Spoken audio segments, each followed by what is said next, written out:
future generation to think about when they think of it. When our ancestors started off, we thought, from the Stone Age to this type of democracy, it's something quite unique. It has been a great privilege for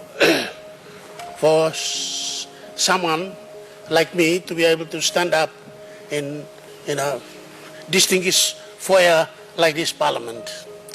Constitution of Papua New Guinea was adopted, and I decided political ambition was my choice. During 1950s, we were all officially launched as native people. I was a teenager attending school, learning about the history of the world throughout Western eyes. At the time, I began to understand the importance of defining our own history. I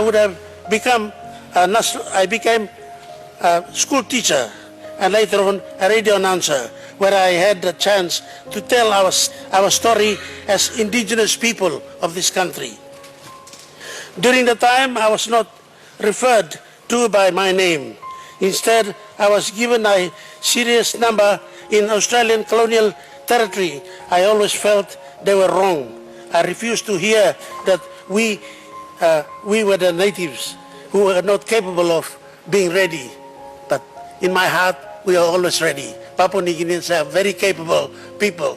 As a young man, I imagined that I thought hard enough and I spoke loud enough, or if I protested against colonial masters, that was my dream for this land, and our people would come to life.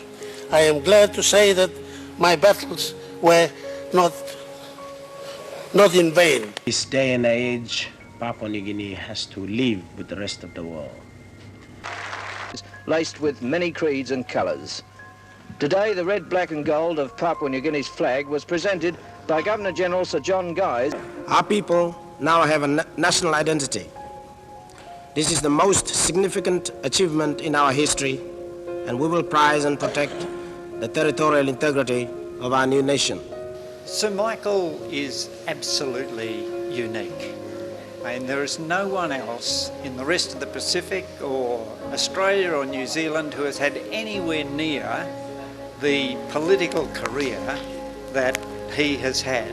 This is why I want to say that, sooner this country is independent, the better. When people invest in my country, I'd like to see that, they invest in my terms. And Actually drag the country through to independence, and I don't know if people quite appreciate how difficult that situation was. We don't want to be enemies to anyone, and we don't want to be friends to any particular group.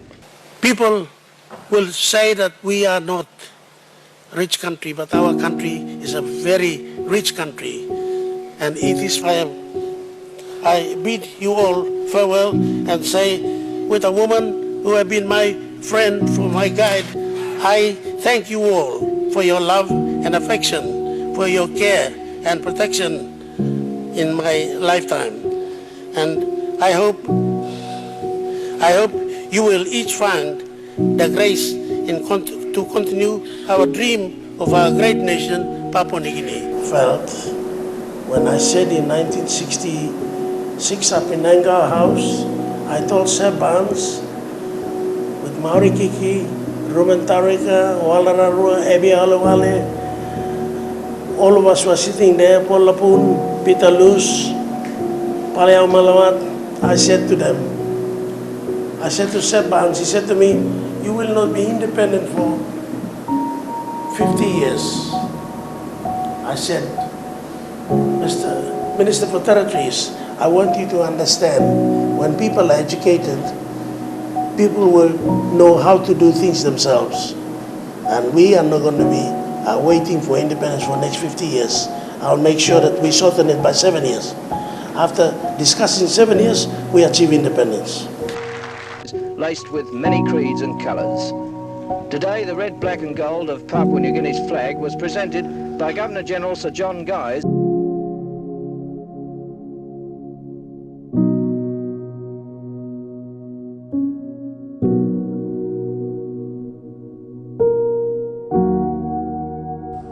feel that it'll be a very proud moment for me as an individual and also for my country.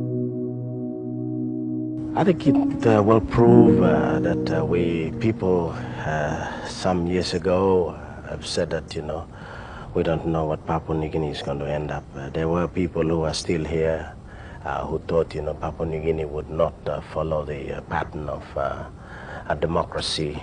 Our people now have a national identity. This is the most significant achievement in our history, and we will prize and protect the territorial integrity of our new nation.